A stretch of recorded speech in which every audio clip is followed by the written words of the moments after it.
उनको मिल सकती है वो लोग यहाँ मुहैया करा रहे हैं। और रोड पर क्योंकि वो हादसा, क्योंकि उसमें ऑयल टैंकर इन्वॉल्व था, इतनी आग लगी और बड़ा एक भीषण हादसा हुआ, मुझे लगता है कि इससे हम सब बहुत दुखी हैं। लेकिन मैं चाहूँगा कि इस पर हम लोग जांच अवश्य करें, किन कारणों से इतना बड़ा हादसा हुआ। अगर वहाँ पर ट्रैफिक नियम की बात है, रोड कंस्ट्रक्शन की बात है, इनकम्प्लीट कंस्ट्रक्शन की बात है, या हाईवे पे जिस प्रकार की सावधानी बरतनी चाहिए हमने नहीं बरती है, उसका अध्ययन करना पड़ेगा। क्योंकि जैसे आबादी बढ़ रही है, यातायात के साधन बढ़ रहे हैं, उसी तरह हमारे एक्सीडेंट्स बढ़ रहे हैं। और एक्सीडेंट्स न सिर्फ राजस्थान में, पूरे देश में बढ़ रहे हैं। लेकिन सरकारों को इस पर बहुत गंभीरता से ध्यान देना पड़ेगा कि हम सेफ्टी नॉर्म्स को हम फॉलो कर रहे हैं कि नहीं कर रहे हैं।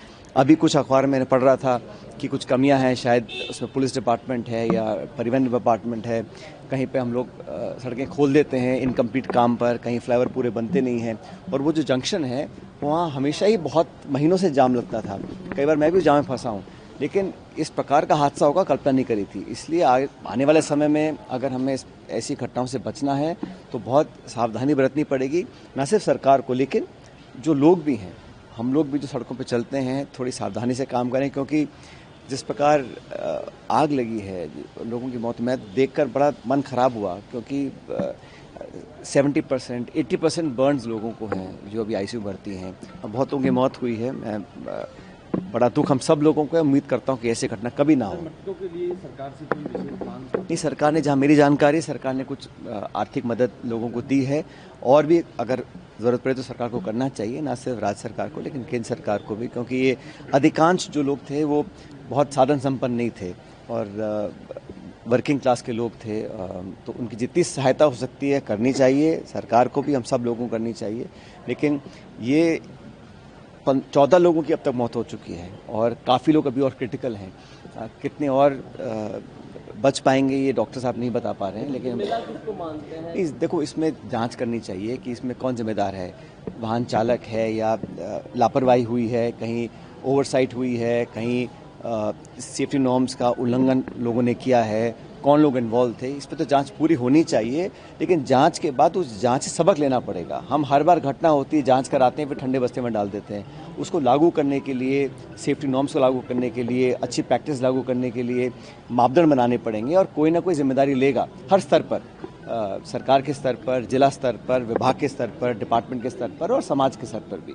लेकिन इस प्रकार की घटना होने से पूरे देश में आज एक शोक का माहौल है और मैं दोबारा जो जिनकी मौतें हुई हैं उन सब के परिजनों को अपनी सांत्वना देना चाहता हूँ और उम्मीद करता हूँ कि जो लोग अभी हॉस्पिटल में हैं ये सब बहुत जल्दी स्वस्थ हो जाएं। वैसे स्थानीय लोगों का मानना है कि वो जो कट है वो लंबे समय से इसी तरह की वहाँ पर बनी रहती है दुर्घटना की। पहले छोटी मोटी घटनाएं हुई वहाँ पर, छोटी मोटी घटनाएं नहीं, ऐसे बहुत से चोक पॉइंट्स हैं और ब्लैक पॉइंट्स हैं जहाँ पर अक्सर एक्सीडेंट्स होते हैं।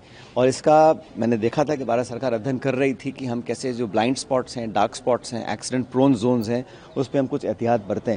लेकिन बहुत ज़्यादा कामयाबी मिली नहीं है, क्योंकि हर साल हमारे रोड एक्सीडेंट्स और एक्सीडेंट्स में होने वाली मौतें बढ़ रही हैं।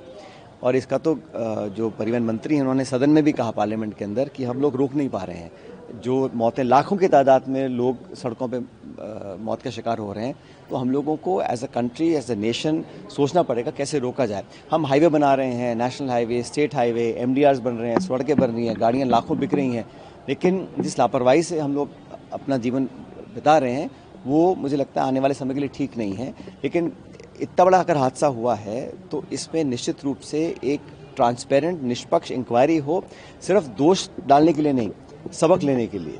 क्योंकि अगर आज हुआ है कल भी हो सकता है। लेकिन आप सही कह रहे हैं, वो जो पॉइंट है वो पूरे जयपुर हम सब जानते हैं, बहुत दिनों से था वो, तो क्यों उसको टाइम पे पूरा नहीं किया गया, कौन उसके जिम्मेदार थे, कंस्ट्रक्शन में कौन इन्वॉल्व थी, कौन सी एजेंसी थी, कौन सा डिपार्टमेंट था, कौन सा ठेकेदार था और कौन सा पुलिस, यातायात, इन सब लोगों को पूरी जांच करने के बाद तथ्य का पता करना पड़ेगा। न्यूज नेशन अब व्हाट्सएप पर खबरों की ताजा अपडेट के लिए न्यूज नेशन के इस QR कोड को स्कैन करें।